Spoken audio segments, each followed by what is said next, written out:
किसी भी मॉलिक्यूल का अगर आपको थ्री डी स्ट्रक्चर देखना है कि वो मॉलिक्यूल थ्री डी में दिखता कैसे है, देखना है कि वो मॉलिक्यूल एटॉमिक लेवल पे दिखता कैसे है, तो फिर आपको एक्स को बुलाना पड़ेगा। सर मेरे पास डीएनए है। जानते हो सर डीएनए? हाँ हाँ जानता हूँ, deoxyribose nucleic acid, double strand molecule, चार तरह के बेस पेयर है, adenine thymine guanine cytosine, hydrogen bonding होती है, स्टेबल होता है, ए और टी में डबल बॉन्ड, जी और सी में ट्रिपल बॉन्ड। अरे वाह सर, आपको तो पता है। सर मेरे पास प्रोटीन भी है, इसको जानते हो? हाँ जानता हूँ। प्रोटीन की primary structure, secondary structure, tertiary structure और क्वार्टनरी स्ट्रक्चर से भी मिला हुआ हूँ। काम क्या है ये बताइए। सर मेरे पास ये जो डीएनए है, प्रोटीन है, मैं चाहता हूँ कि इसको एटॉमिक लेवल पे देखूँ। मैं चाहता हूँ कि इसका थ्री डी स्ट्रक्चर में देखूँ। अभी मैंने क्या बोला लेक्चर के स्टार्टिंग में? मैंने आपको बोला ना कि चाहे आपके पास कोई सा भी मॉलिक्यूल हो, चाहे आपका डीएनए हो, चाहे आपका प्रोटीन हो, चाहे अदर मॉलिक्यूल हो, अगर आपके पास कोई सा भी मॉलिक्यूल है और आप चाहते हैं उसको थ्री डी में देखना, आप चाहते हैं उसको एटॉमिक लेवल पे देखना, तो आपको एक्स को बुलाना पड़ेगा। सर पर मेरी एक्स तो बहुत टॉक्सिक है। बेटा मेरी एक्स जो आने वाली है ना अभी लेक्चर में, वो कार्सिनोजेनिक है, कैंसर कोज कर सकती है। टॉक्सिक है? ऐसी कौन सी एक्स रे है जो टॉक्सिक होती है? सर आप एक्सरे की बात कर रहे हो, हमें तो लगा एक्स की बात कर रहे हो। अरे बेटा टॉपिक का नाम क्या है? X ray crystallography. तो जो यहाँ पर मैं एक्स बोल रहा हूँ ना कि कार्सिनोजेनिक है, वो एक्स रे की बात कर रहा हूँ। तुम्हें क्या लगा मैं अपनी एक्स की बात कर रहा हूँ कि मेरी एक्स कार्सिनोजेनिक है? होनी भी तो चाहिए, मेडिकल वाले हम। जब बना ही नहीं तो टूटेगा कैसे? ठीक है, चलिए स्टार्ट करते हैं एक्स रे क्रिस्टलोग्राफी को, जहां पर एक्स रे की जरूरत पड़ेगी। ये आपकी है एक्सरे, और ये एक्सरे जब किसी भी मॉलिक्यूल पे गिरेगी, आप बोल लीजिए इसे मॉलिक्यूल, आप बोल लीजिए इसे सैंपल। तो जब भी एक्सरे किसी भी मॉलिक्यूल पे, किसी भी सैंपल पे गिरेगी, तो हमें देगी थ्री डी इमेजिनेशन, हमें थ्री डी में देखने को मिलेगा ये सैंपल। इस सैंपल का हमें थ्री डी वर्जन देखने को मिलेगा, या फिर आप कह सकते हैं कि ये सैंपल, ये मॉलिक्यूल एटॉमिक लेवल पे कितना दिखता है, किस तरह से अरेंज होता है, वो भी पता लग जाएगा। थ्री डी अरेंजमेंट या फिर एटॉमिक अरेंजमेंट हमें देखने को मिलेगा। क्लियर? ठीक है सर, हमें यहाँ तक क्लियर हो गया कि कोई सा भी मॉलिक्यूल हो, चाहे डीएनए हो, चाहे प्रोटीन हो, चाहे कोई अदर मॉलिक्यूल हो, अगर मुझे थ्री डी स्ट्रक्चर का पता करना है, अगर मुझे देखना है कि ये जो मॉलिक्यूल्स है ये एटॉमिक लेवल पे कैसे दिखते हैं, तो मुझे एक्स रे की मदद लेनी पड़ेगी। क्योंकि एक्स रे जब मेरे मॉलिक्यूल पे गिरेगी, जब मेरे सैंपल पे गिरेगी, तभी तो इस सैंपल का, इस मॉलिक्यूल का मुझे थ्री डी स्ट्रक्चर पता लगेगा। मुझे पता लगेगा कि ये जो मॉलिक्यूल है, ये जो सैंपल है, ये एटॉमिक लेवल पे कैसे दिखता है। जैसे कि मैं एक एग्जांपल से बताता हूँ। जैसे मान लीजिए ये जो मेरा मॉलिक्यूल था, ये डीएनए है। अब मुझे चेक करना है कि डीएनए एटॉमिक लेवल पे कैसा दिखता है। अभी तो ये क्या है, अभी ये मॉलिक्यूल है, पर मुझे चेक करना है कि इसका एटॉमिक लेवल कैसा होगा। तो मुझे यहाँ पर एटम्स के अरेंजमेंट चेक करने हैं कि किस तरह से ये पूरा अरेंज्ड हुआ। ठीक है, तो यहाँ पर एक्स रे की मदद से मैं किसी भी मॉलिक्यूल, किसी भी सैंपल को एटॉमिक लेवल पे देख सकता हूँ, थ्री डी लेवल पे देख सकता हूँ। इसी को हम कहेंगे X ray crystallography. X ray crystallography अगर आपसे कोई पूछे कि एक्सरे क्रिस्टलोग्राफी क्या होती है, तो बहुत ही सिंपल डेफिनेशन है। आप बोल देना एक्सरे क्रिस्टलोग्राफी एक ऐसी टेक्निक होती है जिसकी मदद से हम देख सकते हैं कि हमारा जो मॉलिक्यूल है, हमारा जो सैंपल है, जैसे कि डीएनए हो गया, प्रोटीन हो गया, इसको थ्री डी स्ट्रक्चर हम देख सकते हैं, इसका एटॉमिक लेवल पे अरेंजमेंट हम देख सकते हैं। ठीक है, चलिए डेफिनेशन पढ़िए। It is a technique used to determine the 3D structure of molecule, especially protein, DNA at atomic level. It show how atom are arranged inside a molecule. जैसे मान लीजिए मैंने डीएनए का मॉलिक्यूल देखा, तब मुझे पता लगा कि डीएनए के मॉलिक्यूल में ये जो छोटे छोटे एटम हैं, ये किस तरह से अरेंज हो रखे हैं। तो ये किसकी मदद से पता लगेगा? टेक्निक की मदद से। उस टेक्निक का नाम क्या है? X ray crystallography. और नाम से पता लग रहा एक्स-रे, मतलब कि यहाँ पर एक्स-रे का यूज होगा ही होगा। ठीक है सर, अब कोई इंट्रोडक्शन पूछेगा, डेफिनेशन पूछेगा, हमें क्लियर हो गया कि एक्स-रे क्रिस्टलोग्राफी एक ऐसी टेक्निक होती है जिसकी मदद से हम किसी भी मॉलिक्यूल का, किसी भी सैंपल का, चाहे वो डीएनए हो, प्रोटीन हो या कोई अदर मॉलिक्यूल हो, उसका 3D स्ट्रक्चर पता कर सकते हैं। साथ ही साथ उसके एटॉमिक लेवल पे क्या अरेंजमेंट है वो भी हम पता कर सकते हैं with the help of technique जिसका नाम है एक्स-रे क्रिस्टलोग्राफी। क्लियर? क्लियर है सर। अब आगे मैं आपको बताऊंगा कि ये एक्स-रे क्रिस्टलोग्राफी क्यों काम आती है, कहाँ कहाँ काम आती है। तो with the help of X ray crystallography हम समझ सकते हैं बायोलॉजिकल फंक्शन, हमारी बॉडी में जो भी बायोलॉजिकल फंक्शन चल रहे हैं। जैसे मान लीजिए किसी का हाथ टूट जाता है तो एक्सरे करवाते हैं ना, आगे फ्लोरोस्कोपी वगैरह बहुत सारी चीज़ें देखने को मिलेगी। तो हम यहाँ पर with the help of X ray crystallography biological function को समझ सकते हैं और इसकी मदद से हम लाइफ सेविंग ड्रग की डिज़ाइन कर सकते हैं, उसको बना सकते हैं। So with the help of X-ray crystallography, we can design life-saving drugs. उसके बाद है स्टडी एंजाइम मैकेनिज्म। जैसे मान लीजिए बायोकेमिस्ट्री आपने पढ़ी थी, बायोकेमिस्ट्री में कई तरह के एंजाइम थे, हर रिएक्शन में एंजाइम था, चाहे वो यूरिया साइकिल हो, ग्लाइकोलाइसिस हो, ग्लूकोनियोजेनेसिस हो, ग्लाइकोजिनोलाइसिस हो, कोई से भी साइकिल हो, हमने देखा था हर स्टेप में एंजाइम है। तो उन एंजाइम का मैकेनिज्म ऑफ एक्शन अगर आपको देखना है तो आप देख सकते हैं with the help of X ray crystallography. उसके बाद जेनेटिक मटेरियल की स्टडी करना और the discovery of the DNA double helix structure was possible using x ray crystallography. जो डीएनए की डबल हेलिक्स स्ट्रक्चर है उसकी स्टडी, उसकी डिस्कवरी किसकी मदद से पॉसिबल हुई? एक्स रे क्रिस्टलोग्राफी से ही हुई। ठीक है सर, हमें क्लियर हो गया कि एक्सरे क्रिस्टलोग्राफी से हम बायोलॉजिकल फंक्शन को समझ सकते हैं, लाइफ सेविंग ड्रग को डिजाइन कर सकते हैं, एंजाइम के मैकेनिज्म को स्टडी कर सकते हैं, जेनेटिक मटेरियल को समझ सकते हैं और ये जो डीएनए डबल हेलिक्स स्ट्रक्चर को डिस्कवर किया गया with the help of X ray crystallography ही किया गया। क्लियर? अब देखो यहाँ पर आपको एक रफ आइडिया दे रखा है कि किस तरह से एक्सरे जाती है और किस तरह से वो सैंपल पे गिरती है और किस तरह से 3D स्ट्रक्चर बनती है। ठीक है, एक रफ आइडिया दिया है जो मैंने इंट्रोडक्शन में बोला है उस तरह से। तो सपोज करिए ये है आपका सैंपल, क्या है ये? सैंपल है और ये यहाँ पर रखा हुआ है, दिस इज योर सैंपल। ठीक है, तो सबसे पहले हमें चाहिए एक्सरे, तो हमने यहाँ पर लगा दिया एक्सरे का सोर्स जहां से एक्सरे प्रोड्यूस होती है। अभी यहाँ पर मैं डिटेल में नहीं बता रहा, एक रफ आइडिया दे रहा हूँ कि एक्सरे प्रोड्यूस हो रही है। जस्ट इसके बाद, जब ये डायग्राम मैं आपको समझा दूंगा, जस्ट इसके बाद हम देखेंगे कि ये एक्सरे प्रोड्यूस कैसे होती है। ठीक है, अभी मैंने आपको इतना बता दिया कि ये एक्सरे का सोर्स है जहां से एक्सरे प्रोड्यूस हो रही है और आपको पता है कि एक्सरे बहुत ही ज़रूरी है क्योंकि टॉपिक का नाम ही क्या है, कंसेप्ट का नाम ही क्या है, एक्स-रे क्रिस्टलोग्राफी। ये एक ऐसी टेक्निक होती है जिसकी मदद से हम मॉलिक्यूल का 3D अरेंजमेंट देख सकते हैं एटॉमिक लेवल पे। ठीक है, तो एक्सरे तो चाहिए, तो एक्सरे चाहिए तो एक्सरे सोर्स से मिलेगी, तो आप देख सकते हैं यहाँ से एक्सरे रिलीज हो गई और जैसे ही एक्सरे रिलीज हुई आप देख सकते हैं ये कितनी सारी एक्सरे रिलीज हुई यहाँ से, है ना। तो आगे लगा होता है कोलीमेटर, इसको ऐसे याद रखो, विराट कोहली हमारे लिए मैटर करता है, कोलीमेटर। ठीक है, तो यहाँ पर लग रहा है कोलीमेटर जो कि इस एक्स रे को फोकस कर देगा। आप देख सकते हैं पहले ये फोकस नहीं थी, है ना। जैसे ये कोलीमेटर में गई ये एक जगह पे एक डायरेक्शन में फोकस हो चुकी है। तो कोलीमेटर क्या करेगा? कोलीमेटर इस एक्स रे को नैरो कर देगा, इसे फोकस कर देगा और इसे पहुंचा देगा सैंपल तक। कहां तक पहुंचा देगा? सैंपल तक। दिस इज योर सैंपल, ये सैंपल मैंने निकाल के ले आया।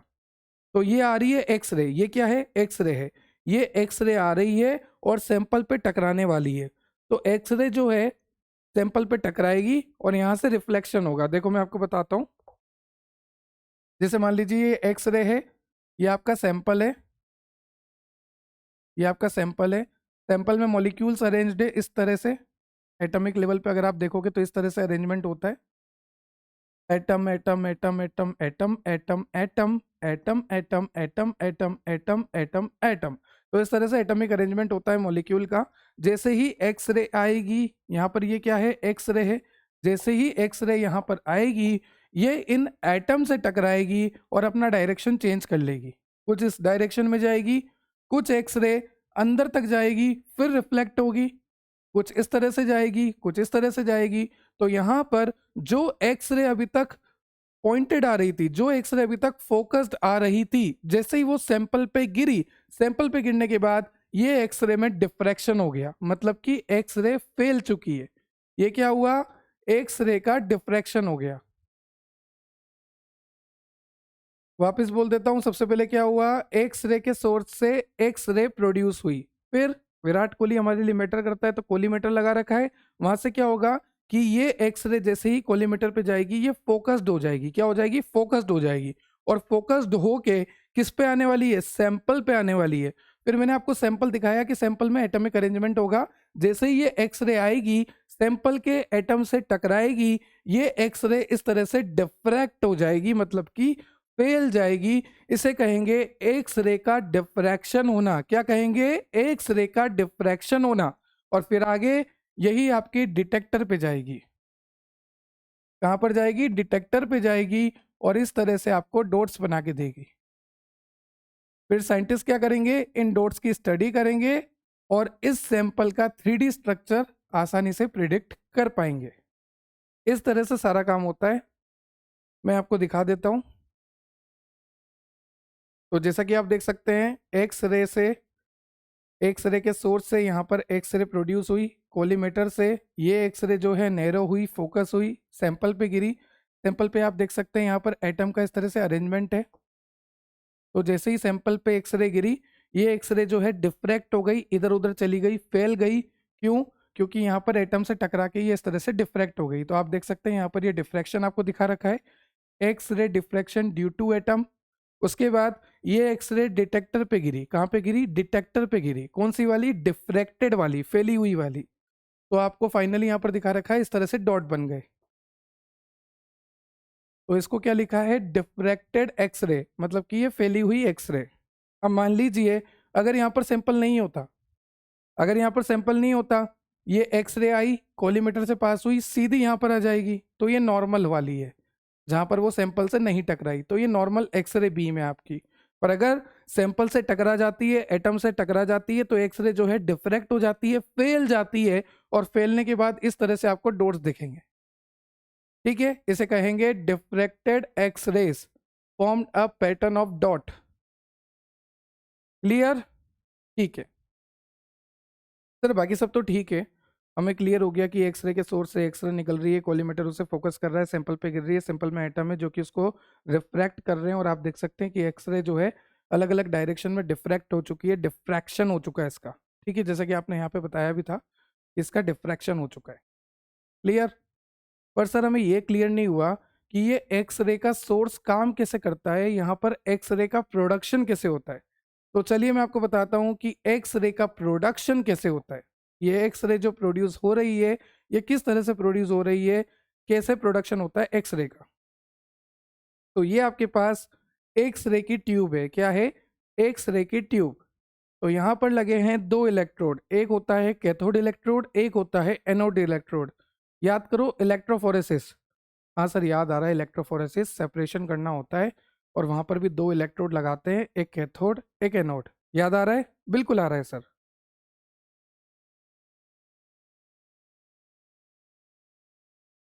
क्या मैंने ये सही लिखा है? कैथोड जो होता है नेगेटिव चार्ज होता है, एनोड जो होता है पॉजिटिव चार्ज हो रहा है।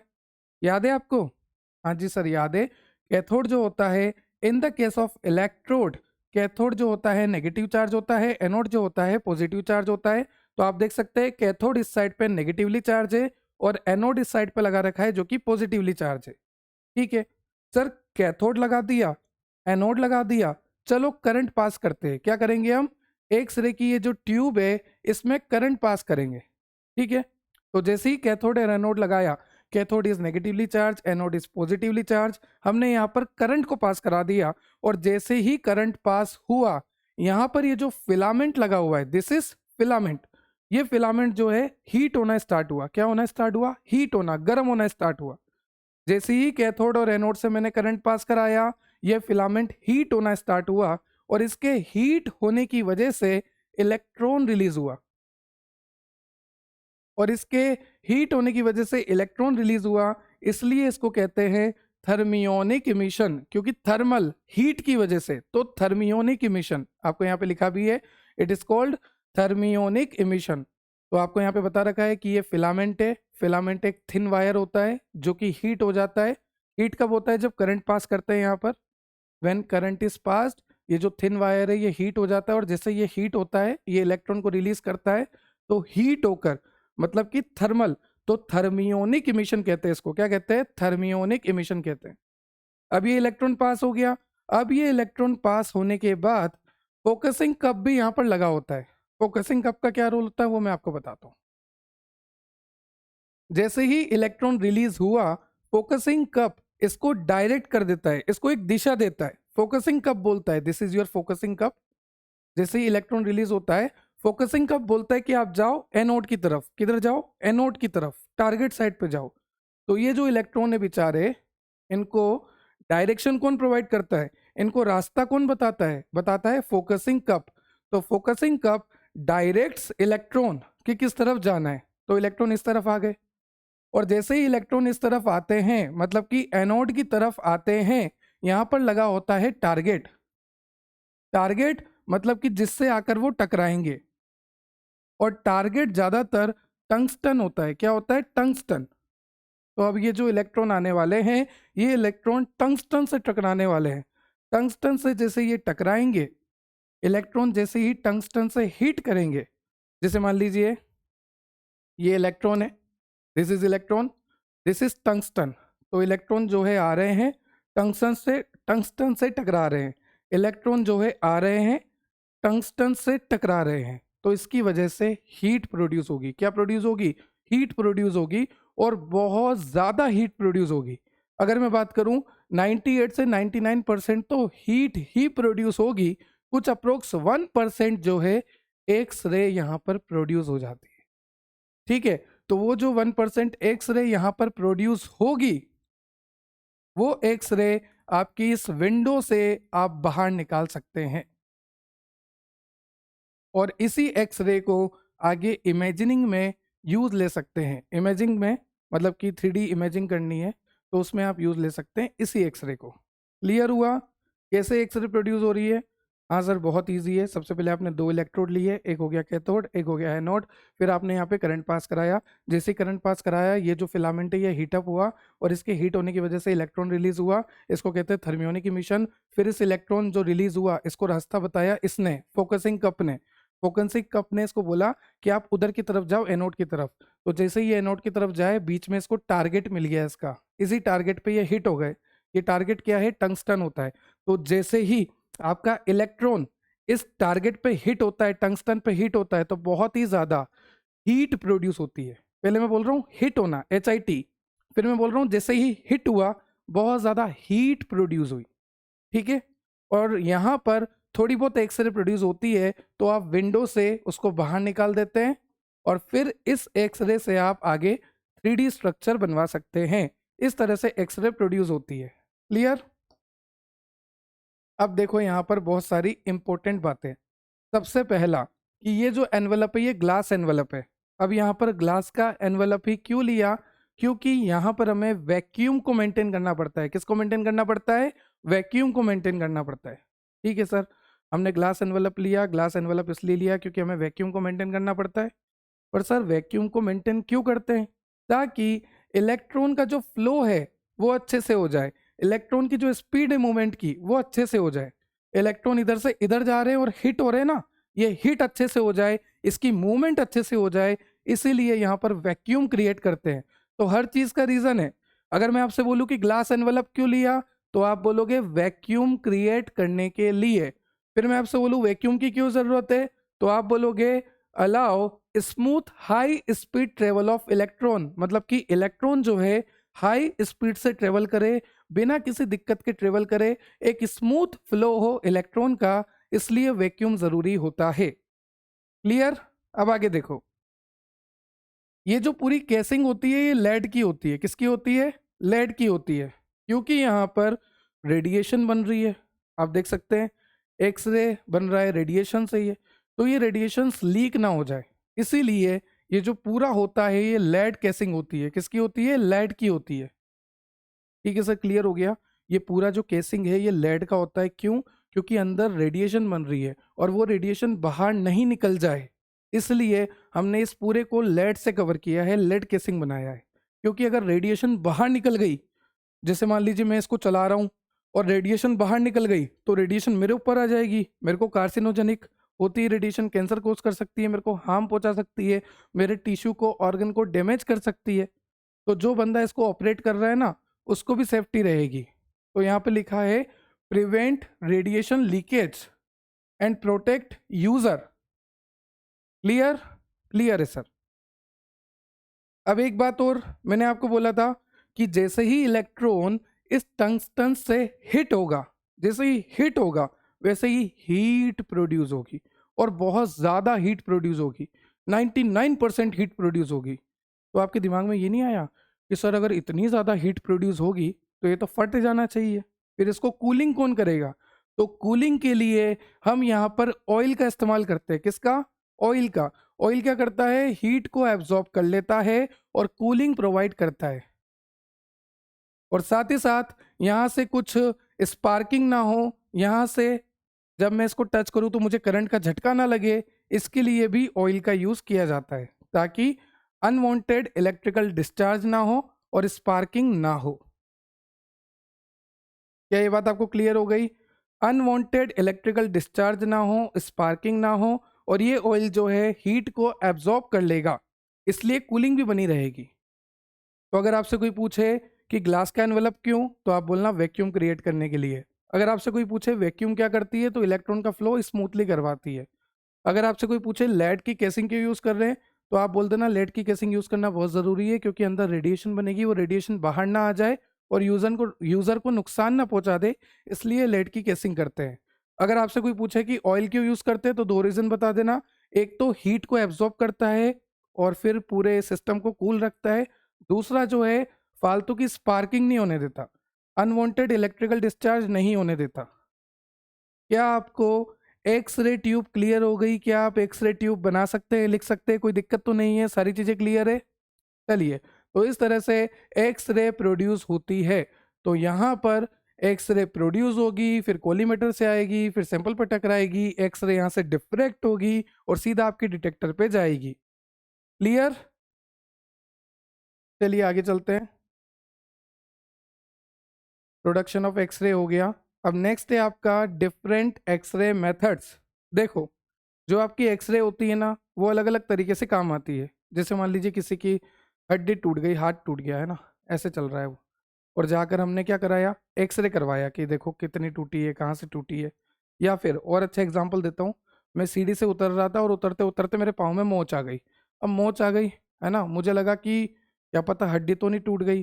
तो सबसे पहले मैं डॉक्टर के पास गया कि डॉक्टर साहब मेरे पाँव में मोच आ गई। तो डॉक्टर साहब को डाउट हुआ कि भैया हो सकता है कि बोन में ब्रेकेज हो सकता है कि माइनर फ्रैक्चर हो।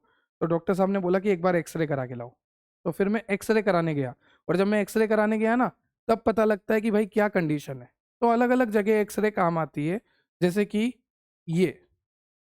अब इसको देख के डरना मत, बहुत आसान है, बहुत मज़े से हो जाएगा। देखो, सबसे पहले है प्लेन रेडियोग्राफी। यहाँ पर क्या करते हैं हम?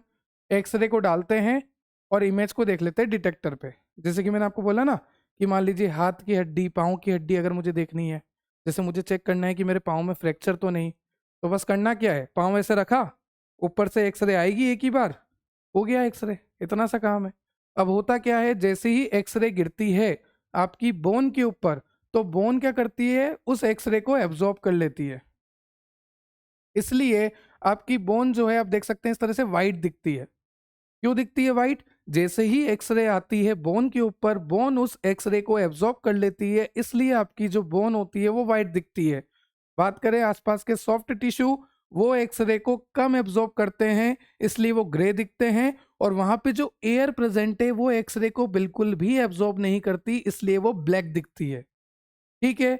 तो अगर आपसे कोई पूछे कि एक्स-रे में ये जो आपकी बोन है, ये व्हाइट क्यों दिखती है? तो आपको सीधा सा बोलना है कि बोन में कैल्शियम है ना? और एक्स-रे जो है बोन के थ्रू एब्ज़ॉर्ब हो जाती है, तो बोन अच्छे से प्रॉपर व्हाइट दिखती है। ठीक? फिर अगर आपको कोई बोले कि सॉफ्ट टिश्यू ग्रे क्यों दिखते हैं, तो आपको बोल देना है कि एक्सरे जो है वहां पर कम एब्जॉर्ब होती है, और एयर ब्लैक इसलिए दिखती है क्योंकि एक्सरे जो है एब्जॉर्ब ही नहीं होती। तो आपने देखा होगा ना एक्सरे, कुछ ब्लैक पार्ट, कुछ ग्रे पार्ट, बाकी व्हाइट पार्ट, है ना। क्लियर। फिर दूसरा होता है फ्लोरोस्कोपी। फ्लोरोस्कोपी में हम क्या करते हैं, कंटिन्यूस एक्सरे डालते रहते हैं, कंटिन्यूस कंटिन्यूस एक्सरे डालते रहते हैं। फिर हमें लाइव देखने को मिलता है कि अंदर चल क्या रहा है, ऑर्गन में क्या चल रहा है, किस तरह की मूवमेंट है, लाइव देखने को मिलता है। देखो आपको यहाँ पे लिखा है लाइव मूविंग इमेजेस मॉनिटर आप कर सकते हैं। फिर आपको यहाँ पे लिखा है डिजिटल डिटेक्टर की तरह आप ये काम ले सकते हैं। जैसे मान लीजिए आपको किसी ऑर्गन के मूवमेंट को ऑब्जर्व करना है, तो आप ऑर्गन के मूवमेंट को ऑब्जर्व कर सकते हैं with the help of this fluoroscopy. और यहाँ पर भी क्या मदद लेंगे, एक्स रे को डालते जाएंगे। ठीक है। फिर तीसरा है आपका सिटी स्कैन। कहीं ना कहीं सबने सुना है सिटी स्कैन, कंप्यूटेड टोमोग्राफी। ठीक है। तो यहाँ पे लिखा भी है कंप्यूटेड टोमोग्राफी। यहाँ पर आप क्या करते हो, सिटी स्कैन में मल्टीपल एक्सरे प्रोजेक्शन देते हो डिफरेंट एंगल से। जैसे ऐसे मेरे को लेटा दिया, मैं जा रहा हूँ सिटी स्कैन में, तो अलग अलग एंगल से मेरे पे एक्सरे आएगी, अलग अलग एंगल से, अलग अलग एंगल से मुझ पे एक्सरे आएगी। तो यहाँ पर लिखा है multiple X ray projection at different angle, ताकि मैं बना सकूँ क्रॉस सेक्शनल इमेजेस। तो सिटी स्कैन में क्या होता है, सिटी स्कैन में मल्टीपल एक्सरेज आती है, अलग अलग एंगल से मल्टीपल एक्सरे आती है, ताकि एक क्रॉस सेक्शनल इमेज बन पाए। यहाँ पर हम क्या चेक करते हैं, यहाँ पर हम चेक करते हैं कि हमारा जो बॉडी का पार्ट है वो कितना डेंस है, वो कितना डेंस है। ठीक है। और इसको मेजर करते हैं एक यूनिट से, उसका नाम है हॉर्न्सफील्ड यूनिट, ये साइंटिस्ट का नाम है। ठीक। अब इससे हम क्या क्या कर सकते हैं, 3D इमेजिंग कर सकते हैं, हाई रिजोल्यूशन पे देख सकते हैं, सॉफ्ट टिश्यू को देख सकते हैं, बोन को देख सकते हैं। बोन को देखने के लिए एक्सीलेंट होता है। तो जब कभी एक्सरे सही से हमें पता नहीं लगता ना, क्योंकि एक्सरे वाला जो पहला मेथड है वो कन्वेंशनल मेथड है, पुराना मेथड है, इससे हमें सही से पता नहीं लगता, सिर्फ आइडिया लगता है कि हड्डी टूटी है नहीं टूटी। अगर हमें और अच्छे से देखना है, बहुत अच्छे से देखना है कि चल क्या रहा है अंदर, तो कंप्यूटेड टोमोग्राफी करते हैं, सिटी स्कैन करते हैं, जिसमें डिफरेंट एंगल से एक्सरे डाली जाती है और आपको क्रॉस सेक्शनल इमेज मिलती है। क्लियर है। उसके बाद है आपका डेंटल रेडियोग्राफी। मुझे आज भी याद है जब मैं डॉक्टर के पास गया था, मेरे दांतों में दर्द हो रहा था। सर ब्रश नहीं करते, अरे करता हूँ, ब्रश भी करता हूँ, ब्लश भी करता हूँ, पर कुछ हुआ नहीं अभी तक। तो सॉरी। तो जब मैं डॉक्टर के पास गया, डॉक्टर ने सबसे पहले मेरा एक्सरे ही किया था, है ना, चेक करने के लिए कि डेंटल कैरीज कितनी है, दांतों में सड़न तो नहीं है, दांतों में कितनी कैविटी बन चुकी है, दांतों में कितना डीकैल्सिफिकेशन हो चुका है। उसको पता करने के लिए डॉक्टर ने क्या करा था, एक्सरे को हिट किया था। ठीक है। तो यहाँ पर लिखा है dental radiography, low dose of X रे हम यहाँ पर शूट करते हैं, और जैसे शूट करते हैं हमें एक पूरा इमेज मिल जाता है इस तरह से, जैसा कि आप देख सकते हैं यहाँ पर सारा मिल जाता है। और इसमें हमें क्या देखने को मिलता है कि जो हमारा एनेमल है वो वाइट देखने को मिलेगा, जो हमारी कैविटी है वो डार्क देखने को मिलेगी, और बहुत ही अच्छे से रेजोल्यूशन पे देखने को मिलेगा। तो जब मैंने यहाँ का एक्सरे कराया था ना, तो मुझे पता लगा था कि भाई जो यहाँ पर बैक्टीरिया है, वो बैक्टीरिया ने जो डीकैल्सिफिकेशन किया है, जो मेरे दांतों को खराब किया है, आरसीटी करानी पड़ गई। क्या करानी पड़ गई, आरसीटी, रूट केनाल ट्रीटमेंट कराना पड़ गया। ठीक है। तो यहाँ पर ये जो डेंटल रेडियोग्राफी है, इससे आप डेंटल कैरीज का पता लगा सकते हैं। इम्पैक्टेड टीथ कौन सा है आपका, किस दांतों में सड़न है, किसकी वजह से सड़न है, कितनी सड़न है यहाँ पर, वो आप पता लगा सकते हैं। क्लियर है यहाँ तक। फिर नेक्स्ट होता है आपका मेमोग्राफी। क्या होता है, मेमोग्राफी। जैसे मान लीजिए किसी को ब्रेस्ट कैंसर है या नहीं, अगर उसका पता करना है, तो यहाँ पर भी हम स्मॉल अमाउंट में एक्स रे को शूट कर देंगे। मतलब कि देखो यहाँ पे लिखा है लो एनर्जी में एक्स रे को यहाँ पर शूट करेंगे ब्रेस्ट के टिश्यू के ऊपर, ताकि हमें पता लगा सके कि यार यहाँ पर कोई कैंसर तो नहीं होने वाला। मतलब कि पहले ही पता लगा लो, है ना, कैंसर के पहले ही सिम्टम चेक कर लो with the help of mammography. तो यहाँ पर क्या क्या लिखा है वो मैं आपको पढ़ के बता देता हूँ। मेमोग्राफी में हम क्या करते हैं, लो एनर्जी का एक्सरे यूज करते हैं, ब्रेस्ट टिश्यू के ऊपर डालते हैं। लो केवीपी मतलब कि किलो वोल्ट पिक, मतलब कि एक वीक एक्सरे। अगर मैं स्ट्रॉन्ग एक्सरे करूंगा तो खराब हो जाएगा मामला। तो यहाँ पर जैसे यहाँ पर मेमोग्राफी में, डेंटल रेडियोग्राफी में, यहाँ पर वीक एक्सरे का यूज लेते हैं। ठीक है। जिसका केवीपी लो होता है। और यहाँ पर अगर किसी भी तरह का कोई कैल्शियम डिपोजिशन हुआ तो हमें पता लग जाएगा। तो यहाँ पर लिखा है डिटेक्ट माइक्रो कैल्सिफिकेशन, क्योंकि अगर हमें पता लगा कि ब्रेस्ट के अंदर, जैसे सपोज ब्रेस्ट के अंदर कैल्शियम का डिपोजिशन है, तो हम क्या बोलेंगे, माइक्रो कैल्सिफिकेशन है। क्या बोलेंगे, माइक्रो कैल्सिफिकेशन है। तो हमें पता लगा तो हम ये कह सकते हैं कि भैया कैंसर की स्टेज आ सकती है, क्योंकि यहाँ पर लिखा है कि ये जो माइक्रो कैल्सिफिकेशन होता है में इंडिकेट अर्ली कैंसर। ठीक, तो मेमोग्राफी क्यों करते हैं, ताकि हम ब्रेस्ट कैंसर का पता लगा सके। यहाँ पर लो केवीपी में हम एक्सरे को यूज करते हैं ताकि हम डिटेक्ट कर सके। तो आपको यहाँ पे लिखा है अच्छी इमेज मिलेगी, अच्छा डिटेक्शन होगा, कैंसर की स्क्रीनिंग आप कर सकते हैं, ट्यूमर डिटेक्शन मतलब कि वही कैंसर का पता कर सकते हैं, और एबनॉर्मलिटीज जैसे कि माइक्रो कैल्सिफिकेशन का आप पता कर सकते हैं कि क्या एबनॉर्मलिटीज है, वो भी आप पता कर सकते हैं with the help of mammography. और किसका पता कर सकते हैं, ब्रेस्ट के टिश्यू का। क्लियर। फिर नेक्स्ट है आपका कॉन्ट्रास्ट एक्सरे स्टडी। अब इसको मैं आपको समझाता हूँ। जैसे मान लीजिए आपका कोई फोटो क्लिक हुआ है ना, अच्छा सा पोज दे देता हूँ, फोटो क्लिक हो रहा है, आपका कोई फोटो क्लिक हुआ, अब टीचर हूँ ऐसे पोज दे सकता हूँ। तो जैसे आपका फोटो क्लिक हुआ, आप जाओगे सेटिंग्स में, फिर उसके कॉन्ट्रास्ट सेट करोगे, है ना, हाईलाइट सेट करोगे, ब्राइटनेस एडजस्ट करोगे ताकि आपका फोटो और अच्छा दिखे। तो यहाँ पर और अच्छे से देखने के लिए अलग से आई है कॉन्ट्रास्ट एक्सरे स्टडीज। इसमें हमें क्या करना पड़ेगा, जैसे मान लीजिए नॉर्मल एक्सरे था, अब नॉर्मल एक्सरे में मुझे फूड पाइप नहीं दिखेगा, है ना, स्टमक सही से नहीं दिखेगा, नॉर्मल एक्सरे में नहीं दिखेगा ना। तो फिर हमें क्या करना पड़ेगा, हमें इस पेशेंट को सबसे पहले डाई देनी पड़ेगी। क्या देनी पड़ेगी, डाई। एक डाई देनी पड़ेगी, चाहे तो आप ओरली दीजिए, चाहे तो आप इंट्रावेनस दीजिए, चाहे तो आप रेक्टली दीजिए, कैसे भी दीजिए, डाई देनी पड़ेगी। आईवी के थ्रू ओरली या रेक्टली आप डाई देंगे तो फिर ये डाई क्या करेगी, ये डाई उस ऑर्गन तक जाएगी। जैसे मान लीजिए स्टमक है, ये डाई यहां पर आ गई, ठीक है। अब जैसे ही एक्सरे यहां पर आएगी तो ये डाई क्या करेगी, इस एक्सरे को एब्जॉर्ब कर लेगी। क्या कर लेगी, एब्जॉर्ब कर लेगी, और स्टमक का इमेज अब अच्छे से दिखेगा। मैं दो कंडीशन बताता हूं। एक कंडीशन यहाँ पर वो थी, जैसे ये स्टमक था और जब मैंने एक्सरे डाली तो ये स्टमक का इमेज बिल्कुल अच्छा नहीं आया, क्योंकि एक्सरे यहाँ से निकल गई, एब्जॉर्ब ही नहीं हुई। पर दूसरी कंडीशन है कि जब स्टमक का मैंने वापस एक्सरे कराया, पर इस टाइम यहाँ पर डाई थी। क्या थी, डाई। तो ये डाई क्या करेगी, जैसे ही एक्सरे आएगी ये डाई इस एक्सरे को एब्जॉर्ब कर लेगी, एब्जॉर्ब कर लेगी। और जैसे ही एक्सरे एब्जॉर्ब हो जाएगी, या फिर आप बोल सकते हैं ब्लॉक हो जाएगी, क्या हो जाएगी, ब्लॉक हो जाएगी। तो जैसे ही एक्सरे एब्जॉर्ब हो जाएगी, ब्लॉक हो जाएगी, आपको स्टमक प्रॉपर देखने को मिलेगा। तो इसीलिए यहाँ पर डाई दी जाती है ताकि एब्जॉर्प्शन अच्छे से हो जाए और प्रॉपर स्टमक आपको देखने को मिले। ठीक है। जीआई ट्रैक्ट की स्टडी करनी है, वेसल्स की स्टडी करनी है, यूरिनरी ट्रैक्ट की स्टडी करनी है। आप इससे क्या क्या पता कर सकते हैं, अल्सर का पता कर सकते हैं, ब्लड फ्लो को विजुअलाइज कर सकते हैं, ऑर्गन की एबनॉर्मलिटीज चेक कर सकते हैं। क्लियर हुआ यहाँ तक।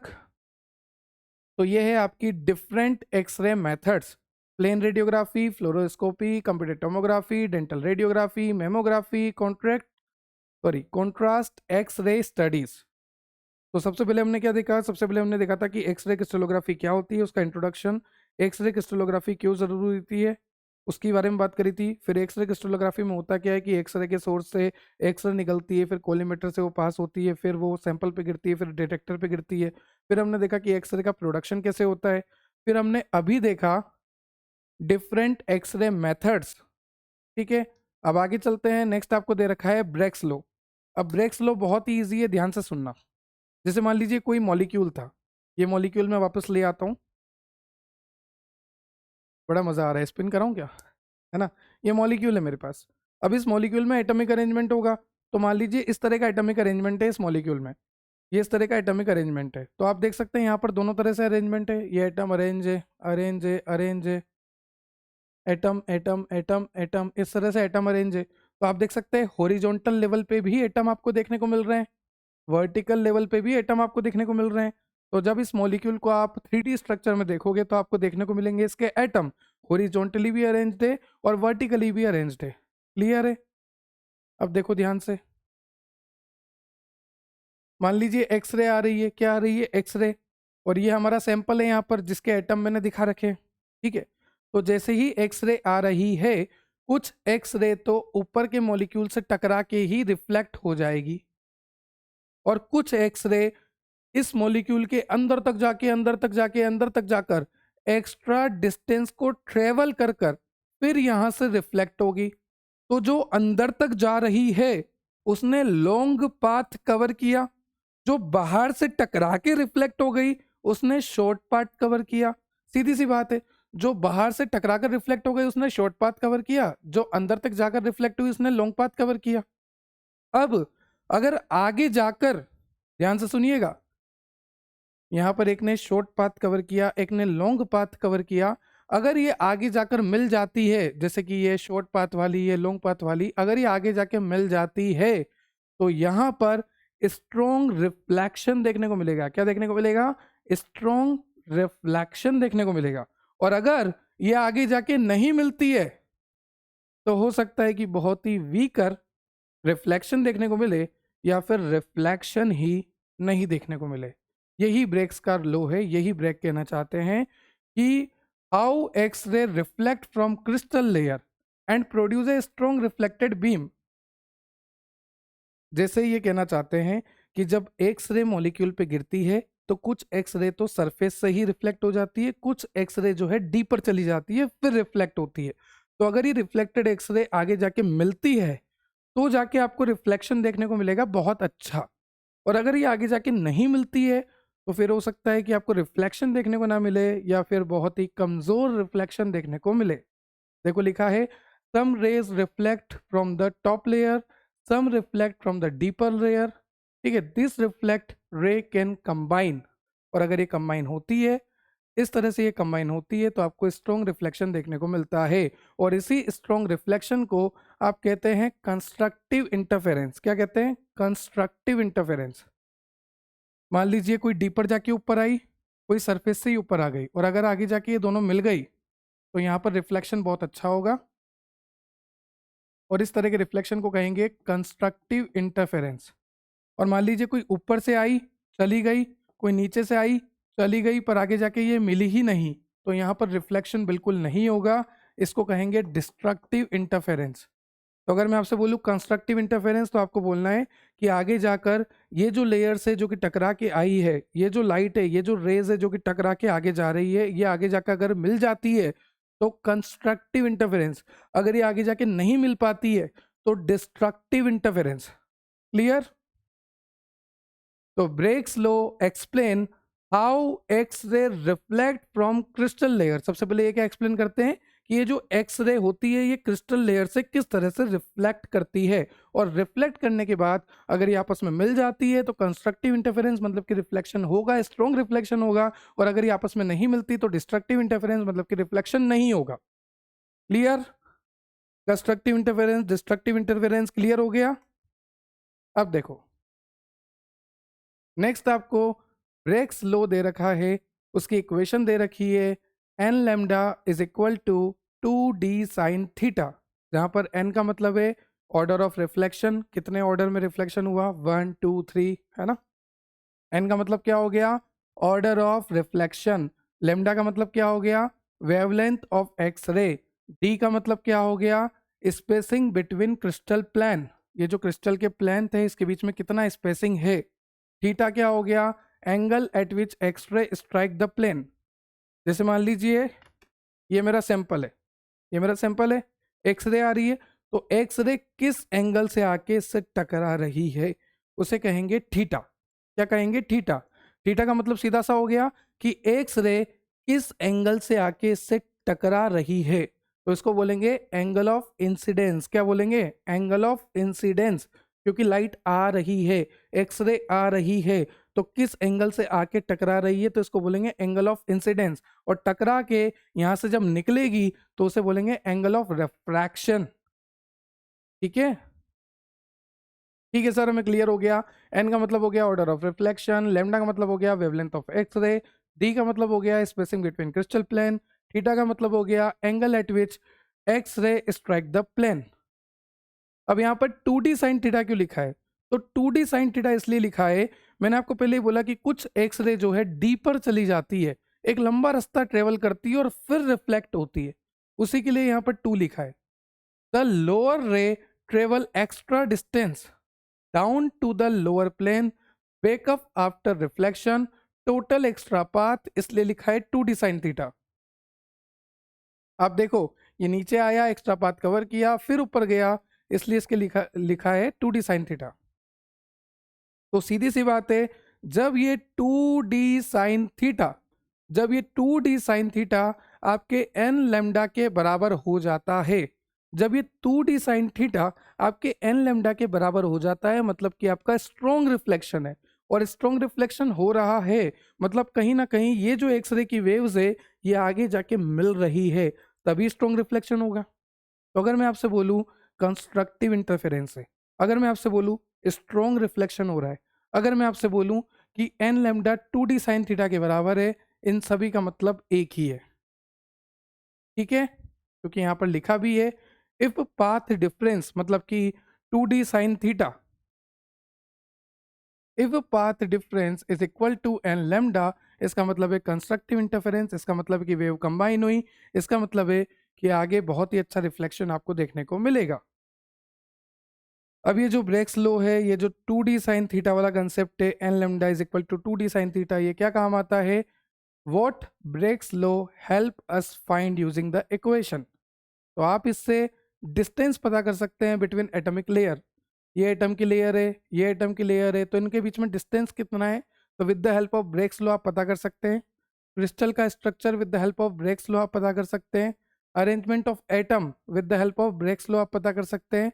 मटेरियल को आइडेंटिफाई करना है तो with the help of Bragg's law आप कर सकते हैं। क्लियर हुआ? अब देखिए नेक्स्ट आपको दे रखा है रोटेटिंग क्रिस्टल टेक्निक। ऐसा लग रहा है देख के कि पता नहीं क्या ही है, कितना डरावना है सर, कैसे याद रखेंगे? है रोटेटिंग क्रिस्टल, उसके बाद देखो कितनी तरह की रेज निकल रही है, डर लग रहा है क्या इसको देख के? अरे बहुत ही बच्चा सा टॉपिक है ये, देखो मैं आपको समझाता हूँ। रोटेटिंग क्रिस्टल क्यों नाम रखा गया सब बताऊंगा, ध्यान से सुनना। जैसे मान लीजिए ये सैंपल है, क्या है ये सैंपल, इस सैंपल को मैंने यहाँ पे माउंट कर दिया, क्या कर दिया? माउंट कर दिया। माउंट कर दिया मतलब कि इस तरह से हवा में लटका दिया इसको मैंने। ठीक है सर, ये आपका सैंपल था। सैंपल कुछ भी हो सकता है, जैसे डीएनए हो सकता है, प्रोटीन हो सकता है, कोई भी आपका क्रिस्टल मॉलिक्यूल हो सकता है। उसको आपने इस तरह से माउंट कर दिया, हैंग कर दिया, और इसको मैंने पता है किससे कनेक्ट कर रखा है? इस माउंटेड सैंपल को मैंने कनेक्ट कर रखा है रोटेटिंग स्पिंडल से। किससे कनेक्ट कर रखा है? रोटेटिंग स्पिंडल से। सैंपल था, सैंपल को इस तरह से माउंट कर दिया, और इस माउंटेड सैंपल से मैंने रोटेटिंग स्पिंडल को कनेक्ट कर दिया। अब नाम से पता लग रहा, रोटेटिंग स्पिंडल मतलब कि ये क्या करेगा? ये क्या करेगा, एक सेकेंड सैंपल को रख लेता हूँ जेब में। ये क्या करेगा? इस तरह से मूवमेंट मूवमेंट मूवमेंट मूवमेंट कराएगा। तो जैसे मान लीजिए इसके ऊपर सैंपल रखा हुआ है, सैंपल से कनेक्ट है, तो सैंपल भी इस तरह से मूव करेगा। सैंपल भी क्या करेगा?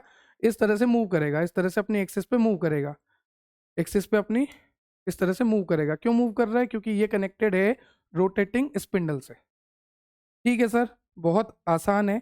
आपने सैंपल लिया, मतलब आपका क्रिस्टल लिया, इस सैंपल को माउंट कर दिया, लटका दिया, नीचे से इसको कनेक्ट कर दिया रोटेटिंग स्पिंडल से, जिससे ये सैंपल जो है आपका रोटेट कर रहा है, और अपनी एक्सिस पे ही रोटेट कर रहा है। जैसे आपने अर्थ को देखा नहीं क्या, ग्लोब को नहीं देखा क्या, ग्लोब को अपनी एक्सिस पे रोटेट करते हुए, बस वैसे ही ये भी रोटेट कर रहा है। ठीक है, अब यहाँ से मोनोक्रोमेटिक एक्सरे आ रही है। मोनोक्रोमेटिक मतलब कि एकदम प्योर एक्सरे, एक ही वेवलेंथ की एक्सरे यहाँ से आ रही है। तो जैसे ही ये एक्सरे आएगी, किसके ऊपर आने वाली है? सैंपल के ऊपर, पर सैंपल तो अपनी एक्सिस पे रोटेट कर रहा है, इस तरह से रोटेट कर रहा है। ठीक है, अब इसको और अच्छे से आपको मैं समझाता हूँ। मेरा मार्कर देखना पड़ेगा, मार्कर किधर है ना? आपको ये तो क्लियर हो गया ना कि सैंपल रोटेट कर रहा है। तो जैसे मान लीजिए सैंपल रोटेट कर रहा है और ये एक्सरे आई, तो ये एक्सरे पहले इस वाले पार्ट पे टकराई, ठीक है, इस वाले पार्ट पे टकराई, फिर ये रोटेट कर रहा है, फिर एक्सरे इस वाले पार्ट पे टकराई, फिर ये रोटेट कर रहा है, एक्सरे इस वाले पार्ट पे टकराई। मतलब कि मॉलिक्यूल के हर एटम को बराबर मौका मिल रहा है कि वो एक्स रे से टकराए, क्योंकि ये मॉलिक्यूल अपनी एक्सिस पर रोटेट रोटेट रोटेट कर रहा है। तो आप देख सकते हैं पहले ब्लैक डॉट यहाँ था, फिर ब्लैक डॉट आपको यहाँ देखने को मिला, है ना? अलग अलग जगह आपको ब्लैक डॉट्स देखने को मिलेंगे। इसका मतलब है कि हर जगह एक्सरे टकराई है।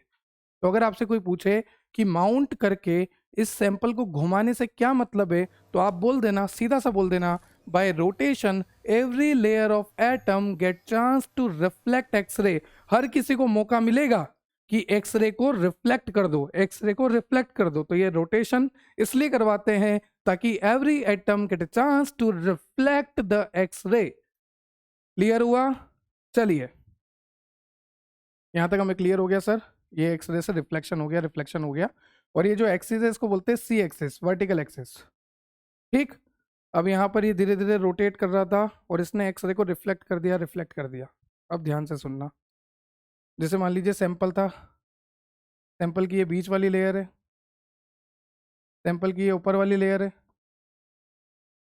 एटम की, और एक सैंपल की नीचे वाली लेयर में बना देता हूँ। ये सैंपल की नीचे वाली लेयर है एटम की। ठीक है, एक्सरे यहाँ से आई, अगर एक्सरे इस बीच वाली लेयर से टकराती है तो भी ये आगे जाके इस तरह से कोन शेप बनाएगी। अगर ये एक्सरे ऊपर वाली लेयर से टकराती है तो भी ये आगे जाके इस तरह से कोन शेप बनाएगी। अगर ये एक्सरे नीचे वाली लेयर से टकराती है तो भी ये आगे जाके कोन शेप बनाएगी। मैं वापस समझा देता हूँ। हमारे पास सैंपल था, सैंपल पे एक्सरे आके टकरा रही है, तो जैसे ही सैंपल पे एक्सरे टकराएगी तो हो सकता है कि एक्सरे कभी ऊपर वाले एटम से टकराई हो, ऊपर वाली एटम की लेयर से। फिर हो सकता है एक्सरे कभी बीच वाली एटम की लेयर से टकराई हो। फिर हो सकता है एक्सरे कभी नीचे वाले एटम की लेयर से टकराई हो। चाहे किसी भी लेयर से एक्सरे टकराए, ये आपका सैंपल है, ये आपकी एक्सरे है, ये आपकी एटम की लेयर्स है। चाहे किसी भी लेयर से एक्सरे टकराए, आगे जाके आपको देखने को मिलेगा कोन शेप। क्या देखने को मिलेगा? कोन शेप, एक केप की तरह, इस तरह से कोन शेप आपको देखने को मिलेगा। ठीक, तो हमें कैसे पता लगेगा कि एक्सरे कौन सी लेयर से टकराई है?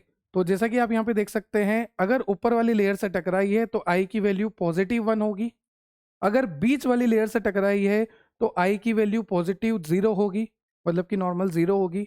और अगर नीचे वाली लेयर से टकराई है एक्सरे तो आई की वैल्यू हमने -1 कर दी। तो हम यहाँ पे पता कर सकते हैं आई की वैल्यू को देख के, अगर ऊपर वाली लेयर से टकराई है तो आई की वैल्यू -1, बीच वाली लेयर से टकराई है तो आई की वैल्यू, एक सेकेंड, ऊपर वाली लेयर से टकराई है तो +1 है, बीच वाली लेयर से टकराई है तो 0 है, नीचे वाली लेयर से टकराई है तो -1 आएगी। क्लियर है? तो जैसा कि आप देख सकते हैं इस तरह से हमने बता दिया, और हमने ये भी बोल दिया कि हर जगह इस तरह से कोन फॉर्मेशन होगा, इस तरह से कोन फॉर्मेशन होगा, इस तरह से कोन फॉर्मेशन होगा। और ये जो लाइट है ये रिफ्लेक्ट क्यों कर रही है? आपको पता है कि एटम से टकराएगी तो रिफ्रैक्ट ही करेगी, अलग अलग जगह फैलेगी ही सही। अब डिपेंड करता है, अगर ऊपर वाली लेयर से टकराएगी तो भी कौन बनाएगी, बीच वाली से टकराएगी तो भी कौन बनाएगी, नीचे वाली लेयर से टकराएगी तो भी कौन बनाएगी। हमें कैसे पता लगेगा कौन सी लेयर से टकराई है? अगर ऊपर वाली लेयर से टकराई है तो +1, बीच वाली लेयर से टकराई है तो 0, और अगर नीचे वाली लेयर से टकराई है तो -1। अब जैसे ही ये कौन फॉर्मेशन होता है, इसके बाद पता है क्या होता है? जैसे ही कौन फॉर्मेशन होता है इसको बोलते हैं डिफ्रैक्शन कोन। तो डिफ्रैक्शन कोन क्यों बोल रहे हैं? अरे क्योंकि डिफ्रैक्टेड रेज से ये कोन बना है तो इसको क्या बोलेंगे? डिफ्रैक्टेड कोन। ठीक है, तो ये जो डिफ्रैक्शन कोन बना है इसकी जो रेज है ये आगे जाके डिटेक्टर पे गिरेगी। किस पे गिरेगी? डिटेक्टर पे गिरेगी। और डिटेक्टर यहाँ पर रिंग्स फॉर्मेशन करेगा। मैंने आपको पहले ही बता दिया था कि डिटेक्टर जो है इस तरह से डॉट रिंग्स फॉर्मेशन करता है। तो जैसे ही यहाँ पर रिंग्स फॉर्मेशन होगी, हम आसानी से अब एटॉमिक स्ट्रक्चर का पता लगा सकते हैं कि जो हमारा सैंपल था जो कि रोटेट रोटेट रोटेट रोटेट करे जा रहा था, उसकी स्ट्रक्चर क्या होगी 3D में, हम वो पता कर सकते हैं। क्लियर है? सर ये तो बहुत ही ईजी था, इसमें तो कुछ था ही नहीं। एक्स-रे मोनोक्रोमेटिक वाली, बीच में सैंपल है, सैंपल को माउंट कर दिया, सैंपल हमारा क्रिस्टल है जिसको माउंट कर दिया, उसको रोटेटिंग स्पिंडल से कनेक्ट कर दिया जो कि उसको धीरे धीरे घुमा रहा है। धीरे धीरे घुमाने से ये फायदा है कि जब एक्स-रे आएगी तो हर एटम की लेयर से टकराएगी। अगर ऊपर वाली से टकराई है तो +1, बीच वाली से 0, नीचे वाली से -1। उसके बाद कौन फॉर्मेशन होगा, ये कौन फॉर्मेशन इसको बोलेंगे डिफ्रैक्शन कोन। यहाँ की रेज जो है डिटेक्टर पे गिरेगी, रिंग्स फॉर्म करेगी, और फिर साइंटिस्ट इजीली प्रिडिक्ट कर सकते हैं कि वो सैंपल जो कि रोटेट कर रहा था उसकी 3D स्ट्रक्चर क्या है, उसकी एटॉमिक अरेंजमेंट क्या है। क्लियर? नेक्स्ट आपको दे रखा है एक्स रे पाउडर टेक्निक, और यहां से डिफ्रैक्शन बहुत आसान है, क्योंकि पाउडर से आप क्या समझते हो? सर पाउडर से मुझे इतना याद आ रहा है कि छोटे छोटे पार्टिकल होंगे, फाइनली डिवाइडेड पार्टिकल होंगे, और अलग अलग डायरेक्शन में होंगे। जैसे अगर मैं बोलूंगा पाउडर तो इस तरह से छोटे छोटे पार्टिकल, है ना, और अलग अलग डायरेक्शन में, अलग अलग डायरेक्शन में से छोटे छोटे पार्टिकल होंगे। तो यहाँ पर लिखा भी है पाउडर सैंपल क्यों लेते हैं? क्योंकि powder sample contain many tiny crystal, छोटे छोटे मॉलिक्यूल होंगे, छोटे छोटे क्रिस्टल्स होंगे, ओरिएंटेड इन रैंडम डायरेक्शन, जो कि रैंडम डायरेक्शन में, कुछ रैंडम डायरेक्शन इधर इधर इधर इधर, रैंडम डायरेक्शन में ओरिएंटेड होंगे। तो tiny crystal oriented in random directions, tiny crystal oriented in random direction, इसलिए हम लेते हैं पाउडर के सैंपल को। क्योंकि जब भी एक्सरे आएगी और एक्सरे इस पाउडर के सैंपल से टकराएगी तो एक्सरे वापस इस तरह से डिफ्रैक्ट ही होगी। सिंपल सी बात है, देखो मैं आपको बता भी देता हूँ, बहुत इजी सी बात है कि अगर हमने बोला कि यहाँ पर है पाउडर के सैंपल और ये रेंडमली ओरिएंटेड हैं, है ना, क्रिस्टल से छोटे छोटे, टाइनी है, टाइनी है, रेंडमली ओरिएंटेड है, ओरिएंटेड। तो जब यहाँ पे एक्सरे आएगी, इनसे टकराएगी, कुछ इधर निकलेगी, कुछ इधर निकलेगी, कुछ इधर निकलेगी, कुछ इधर निकलेगी, यहाँ पर डिफ्रैक्शन बहुत ही आसानी से होगा। और हो सकता है कि कुछ डिफ्रैक्शन इस तरह के हो जो कि ब्रेक्स लॉ को फॉलो करे। ब्रेक्स लॉ का मतलब कि जैसे मान लीजिए ये वापस पार्टिकल बना दिया मैंने, पाउडर बना दिया, अब यहाँ पर कुछ एक्सरे जो है सरफेस से ही चली जाएगी, कुछ जो है डीपर जाके फिर जाएगी और ऊपर जाके मिल भी सकती है। तो हो सकता है कि कुछ ब्रेक्स लॉ को फॉलो भी करे। क्लियर? तो यहाँ पर लिखा है देखो, each tiny crystal grain is oriented differently, हर टाइनी क्रिस्टल जो है ओरिएंटेड होता है randomly differently. Some grains automatically satisfy Bragg's law, मैंने आपको पहले ही बता दिया। डिफ्रेक्टेड एक्सरे फॉर्म कोन, और ये जो एक्सरे, एक सेकेंड एक्सरे उधर रह गई, ये जो एक्सरे डिफ्रेक्ट हुई है ये आगे जाके क्या करेगी, कोन फॉर्मेशन करेगी, इस तरह से कोन्स बनाएगी, इस तरह से कैप लाइक स्ट्रक्चर बनेगी, कोन बनाएगी। ठीक है, वही आपको लिखा है, देखो वापस बता देता हूं। Each tiny crystal grain is oriented differently, some grain automatically satisfy Bragg's law, diffracted X ray form cone, this cone form a circular ring on the film और डिटेक्टर। वही सारी थ्योरी जो कि लास्ट में बताई थी, बस आपको इतना यहाँ पे करना है कि पाउडर सैंपल लेना है, क्योंकि powder sample contain many tiny crystal oriented in random direction, और इसमें से कुछ क्रिस्टल तो वैसे ही ब्रेक्स लॉ को सेटिस्फाई कर देंगे। ठीक है, नेक्स्ट आपको दे रखा है कैसे क्या होता है, तो बहुत इजी है, आपको पूरा आता है। एक्सरे प्रोडक्शन कर दोगे ना, अरे सर वो कैथोड और एनोड, जब हमने इलेक्ट्रिक करंट पास कराया था तो फिलामेंट हीट हुआ था जिसकी वजह से इलेक्ट्रॉन निकला था जिसको थर्मियोनिक इमिशन कहते हैं। फिर उसको डायरेक्शन दी गई थी ताकि वो टंगस्टन पे जाके हीट हो, जैसे ही वो हीट होगा हीट प्रोड्यूस होगी, याद है ना। तो वैसे ही यहाँ से एक्सरे प्रोड्यूस हुई, जैसे ही एक्सरे प्रोड्यूस हुई उसको फिल्टर से पास कराया ताकि अगर कोई अनवांटेड रेडिएशन है तो वो रिमूव हो जाए। ठीक है, फिर उसको कोलीमेटर से पास कराया, अरे सर याद है कोलीमेटर, कोलीमेटर क्या करता है, नेरो कर देता है, फोकस कर देता है, और इस एक्सरे को अब सैंपल पे डालेगा। और जब एक्सरे किसी एंगल से सैंपल पे आएगी, किसी भी एंगल से एक्सरे अगर सैंपल पे आएगी तो उस एंगल को क्या बोलेंगे, एंगल ऑफ इंसिडेंस। मैंने आपको पहले ही बताया था ना। सॉरी, बहुत ज्यादा हो गया नहीं, चलिए, ये हमारा सैंपल था। किसी भी एंगल से अगर एक्सरे इस सैंपल पे आ रही है तो इस एंगल को क्या बोलेंगे, इस एंगल को बोलेंगे एंगल ऑफ इंसिडेंस। और जैसे ही ये एक्सरे सैंपल से टकराएगी, ये रिफ्लेक्ट होगी, रिफ्रैक्ट होगी, तो इसको क्या बोलेंगे, एंगल ऑफ रिफ्रैक्शन। तो जैसा कि आप देख सकते हैं यहां पर ये एक्सरे आई, ये एक्सरे आई सैंपल से टकराई, तो इसको बोला थीटा एंगल, है ना, angle of incidence, angle of incidence. और वो यहां से टकराने के बाद रिफ्रैक्ट हुई तो इसे बोलेंगे एंगल ऑफ रिफ्रैक्शन। तो एंगल ऑफ रिफ्रैक्शन को यहाँ पर 2 थीटा से डिनोट किया है और एंगल ऑफ इंसिडेंस को यहाँ पर थीटा से डिनोट किया है। आपने पढ़ा है ये पहले, बहुत इजी है ये। जैसे मान लीजिए आपका एक्स रे है, ये आपकी एटम की लेयर है, ठीक है, एटम की लेयर है। तो जैसे ही एक्स रे आएगी यहाँ पे टकराएगी तो इसको सीधा निकलना चाहिए था, इसे कहते हैं एंगल ऑफ इंसिडेंस। इसको सीधा निकलना चाहिए था, ये एंगल थीटा होता है। पर ये एक्सरे जैसे ही इस एटम की लेयर से टकराई, इसने अपना डायरेक्शन बदला और इस तरह से निकल गई, इसको बोला 2 थीटा, एंगल ऑफ डिफ्रैक्शन। पढ़ा है ना 10th क्लास में, बहुत इजी है। तो अगर जिस एंगल से आ रही है उसको क्या बोलेंगे, एंगल ऑफ इंसिडेंस, और टकराने के बाद वो अपना रास्ता बदल देती है उसको क्या बोलते हैं, एंगल ऑफ डिफ्रैक्शन। जिस एंगल से आ रही है उसको थीटा बोल दिया, जिस एंगल से जा रही है उसको 2 थीटा बोल दिया। कोई दिक्कत? कोई दिक्कत नहीं होनी चाहिए। फिर आगे उसी को फिल्टर से पास करा दो, कोलीमेटर से पास करा दो, डिटेक्टर पे डाल दो, तो यहाँ पर इस तरह से पीक फॉर्म हो जाती है। फिर आप इजीली मेजर कर सकते हैं कि उस सैंपल का 3D स्ट्रक्चर क्या था, उसमें एटॉमिक अरेंजमेंट क्या था। तो यहाँ पर लिखा भी है, why do we perform this process. कौन सी प्रोसेस?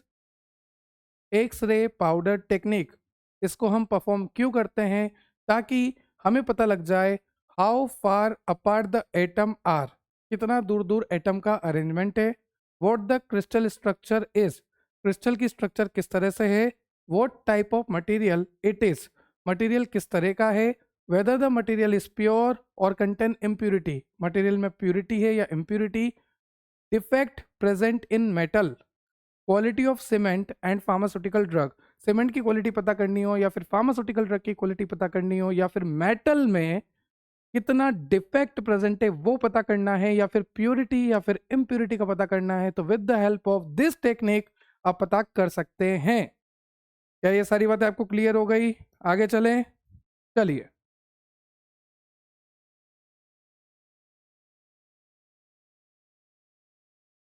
नेक्स्ट आपको दे रखा है टाइप्स ऑफ क्रिस्टल। क्या दे रखा है? Types of crystal. तो सबसे पहला है आयनिक क्रिस्टल। आपने नमक सुना है? अरे सर नमक तो खाते ही हैं, सुनने की क्या बात है। तो नमक कैसा होता है? सर नमक होता है NaCl, और जब आप इसको तोड़ोगे तो Na पॉजिटिव और Cl नेगेटिव होता है सर। तो यहाँ पर आप देख सकते हैं ये पॉजिटिव ये नेगेटिव, इसलिए आपस में बहुत अच्छा बॉन्ड है। इसलिए आपस में कैसा बॉन्ड है? बहुत अच्छा बॉन्ड है, क्योंकि पॉजिटिव और नेगेटिव के बीच में अट्रैक्शन बहुत ज्यादा होता है। अब मैं आपको एक एग्जांपल देता हूँ कि ये जो आयनिक बॉन्ड है, देखो लिखा हुआ भी है, composed of positive and negative ions held by strong electrostatic, मतलब कि आयनिक फोर्स। क्यों? क्योंकि पॉजिटिव और नेगेटिव अपने आप को अट्रैक्ट करते हैं ना, opposite charges attract each other. ठीक है। तो आपके सिलेबस में टॉपिक दे रखा है टाइप्स ऑफ क्रिस्टल, जहां पर सबसे पहले आपको दे रखा है आयनिक क्रिस्टल, जहां पर ये कंपोज्ड होते हैं पॉजिटिव और नेगेटिव आयन से, held together by strong electrostatic और ionic forces, arrange in 3D lattice. ठीक। अगर मैं इसके कैरेक्टरिस्टिक्स की बात करूं कि आयनिक क्रिस्टल किस तरह के होते हैं, तो ये हार्ड होते हैं, ब्रिटल होते हैं। ब्रिटल का मतलब क्या होता है? कि ये इजीली ब्रेक हो जाते हैं। जैसे मैं एग्जांपल देता हूँ ग्लास का। ग्लास मेरे हाथ में, अगर मुझे गुस्सा आया, मैंने ग्लास को इस तरह से तोड़ दिया, क्या ग्लास बेंड होता है क्या? नहीं सर, वो तो सीधा टूटता है। तो ये जो टूटते क्यों हैं, ये ऐसे मॉलिक्यूल टूटते क्यों हैं, तो उसको भी समझो। अभी तक हमने क्या देखा कि पॉजिटिव और नेगेटिव एक दूसरे को अट्रैक्ट करके रख रहे हैं, इसलिए इस तरह का बॉन्ड बन रहा है। तो जब मैं इस पे फोर्स लगाऊंगा ना, जब मैं इस पे प्रेशर लगूंगा, फोर्स लगूंगा, तो होगा क्या कि पॉजिटिव नेगेटिव अलग अलग होंगे। पॉजिटिव पॉजिटिव के साथ आ जाएगा, नेगेटिव नेगेटिव के साथ आ जाएगा। और अगर ऐसा होगा तो रिपल्शन होगा और ब्रेकेज हो जाएगा। तो इसलिए लिखा है कि ये ब्रिटल नेचर के होते हैं, क्योंकि ये बेंड नहीं होते, सीधा ब्रेक हो जाते हैं। क्योंकि जब भी मैं इनमें फोर्स लगाऊंगा तो पॉजिटिव नेगेटिव अलग होंगे, और फिर पॉजिटिव पॉजिटिव साथ आ जाएंगे, नेगेटिव नेगेटिव साथ आ जाएंगे, और ये ब्रेक हो जाएंगे। सीधा सा है। ठीक है। इनका मेल्टिंग पॉइंट ज़्यादा होता है, बॉइलिंग पॉइंट ज़्यादा होता है, वाटर में सोल्यूबल होते हैं, इलेक्ट्रिसिटी को कंडक्ट कर सकते हैं, इंसुलेटर इन सॉलिड स्टेट। सबसे पहला आपका आयनिक क्रिस्टल। फिर आपको दे रखा है कोवलेंट। क्या दे रखा है आपको? Covalent. Covalent crystal, atom are connected by strong covalent bond form continuous network throughout the crystal. ये बहुत ही ज़्यादा हार्ड होते हैं, इसका मेल्टिंग पॉइंट बहुत ही ज़्यादा होता है, पानी में इनसोल्यूबल होते हैं, पुअर इलेक्ट्रिकल कंडक्टिविटी होती है। पर अगर बात करूँ ग्रेफाइट की, ग्रेफाइट में इलेक्ट्रिसिटी पॉसिबल है, क्योंकि ग्रेफाइट में फ्री इलेक्ट्रॉन्स होते हैं। क्या होते हैं? Free electrons. और जहां पर भी फ्री इलेक्ट्रॉन्स होंगे वहां पर करंट पास होगा। एग्जांपल्स की बात करें कोवलेंट क्रिस्टल्स की, तो डायमंड, सिलिकॉन, क्वार्ट्ज, क्वार्ट्ज का मतलब SiO2, और ग्रेफाइट। पर ध्यान रखना, ग्रेफाइट में due to presence of free electron यहाँ पर कंडक्शन पॉसिबल होता है। तो ये दूसरे तरह का क्रिस्टल हो गया कोवलेंट। पहला क्या देखा आपने? पहला देखा आपने आयनिक। हम देख रहे हैं टाइप ऑफ क्रिस्टल, सबसे पहला आयनिक, फिर हो गया आपका कोवलेंट। फिर नेक्स्ट आपको दे रखा है मेटेलिक क्रिस्टल।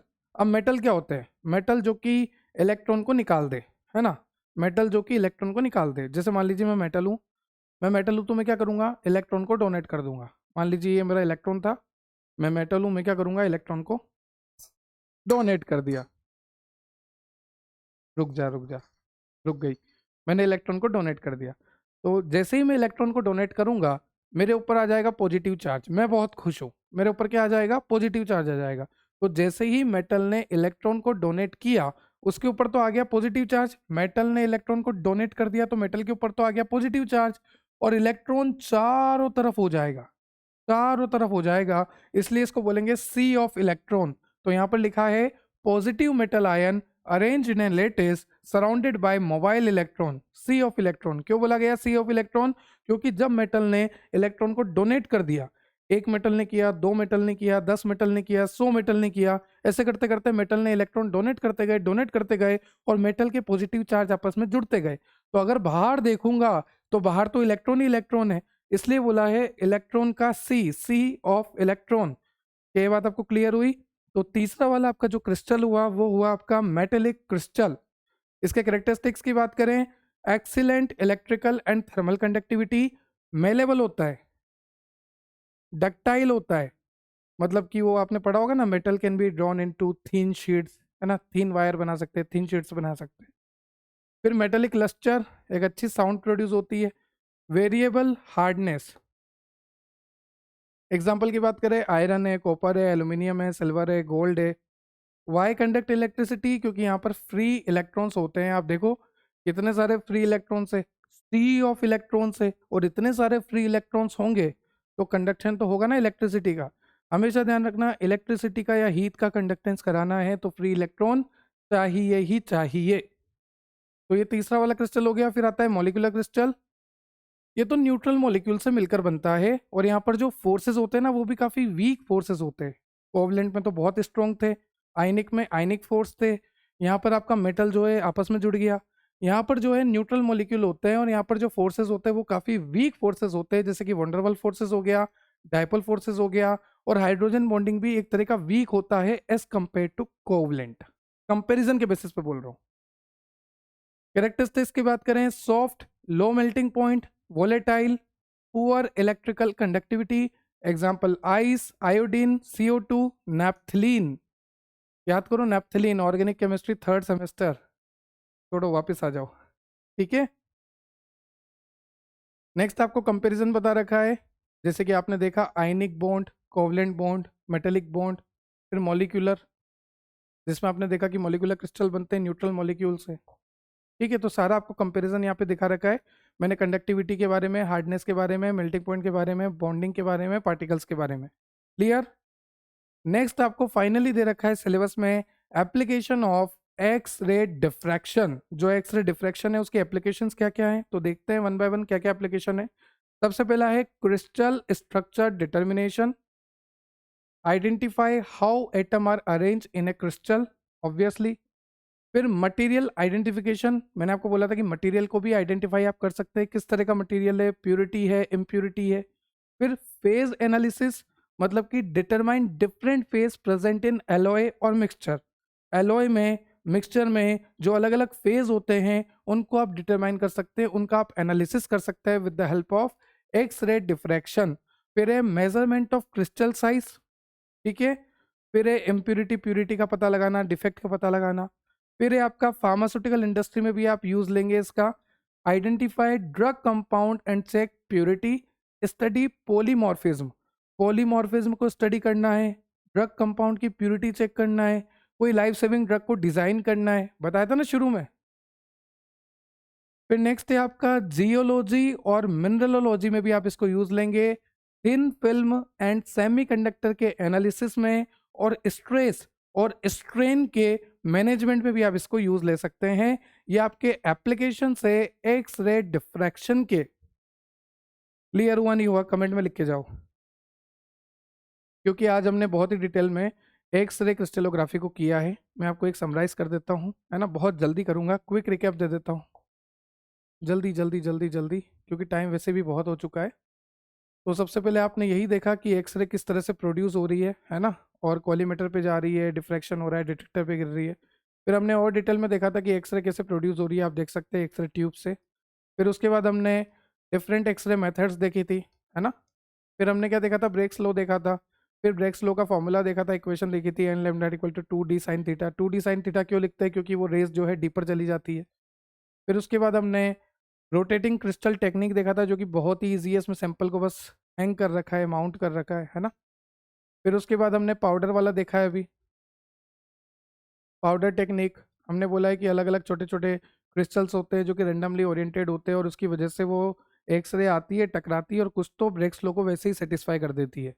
ठीक, फिर कहाँ का काम आता है वो देखा। फिर हमने डिफरेंट टाइप के क्रिस्टल देखे, जैसे कि आपका आयनिक क्रिस्टल हो गया, ये देखो आयनिक क्रिस्टल हो गया, फिर आपका कोवलेंट क्रिस्टल हो गया, फिर आपका मेटेलिक हो गया, मॉलिक्यूलर हो गया। फिर उनमें डिफरेंस देखे, और फिर लास्ट में एप्लीकेशन ऑफ एक्सरे डिफ्रैक्शन देखा। आई होप आपके ये लेक्चर क्लियर हुआ होगा। देखो टाइम बहुत हो जाता है ना, तो बोलने में भी दिक्कत आती है। वापस ट्राई करते हैं। आई होप आपको ये लेक्चर क्लियर हुआ होगा। अगर आपको इस लेक्चर से रिलेटेड कोई भी डाउट है तो आप कमेंट सेक्शन में कमेंट कर सकते हैं।